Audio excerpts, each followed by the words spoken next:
Inilah sejarah asal-usul surah Al-Mulk dan keajaibannya yang jarang diketahui umat Islam.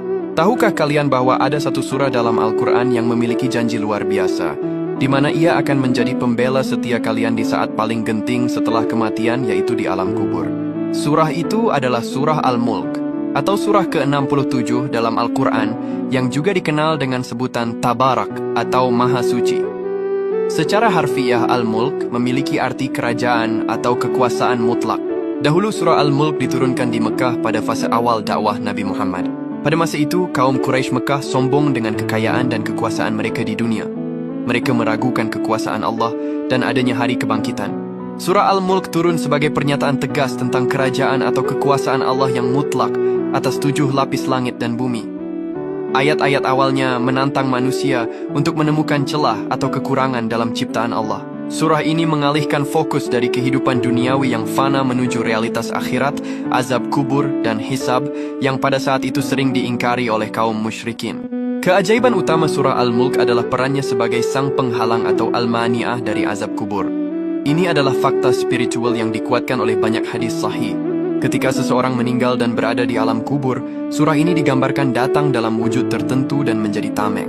Ketika malaikat kubur datang untuk mengazab, surah Al-Mulk berdiri tegak dan berkata, "Wahai malaikat Allah, orang ini sering membacaku di dunia. Dia merenungkan ayat-ayatku. Engkau tidak berhak menyiksanya." Di dalam sebuah riwayat dari Abdullah bin Mas'ud, Nabi Muhammad pernah bersabda, surah Tabarak atau Al-Mulk adalah pencegah yang mencegah dari azab kubur. Surah ini tidak hanya melindungi, tetapi juga memohonkan ampunan. Ia akan terus berjuang di sisi pembacanya pada hari kiamat, serta meminta kepada Allah agar dosa-dosa pembacanya diampuni dan dimasukkan ke surga.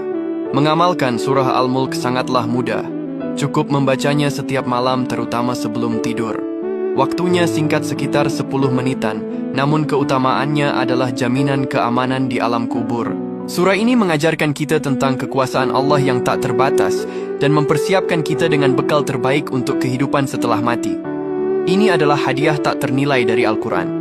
Dikisahkan Nabi Muhammad sendiri tidak akan tidur di malam hari sebelum membaca surah Al-Mulk dan surah As-Sajdah. Hal ini menunjukkan betapa pentingnya amalan ini dalam sunnah beliau. Ya Allah, semoga Engkau menyelamatkan kami semua dari azab kubur. Amin.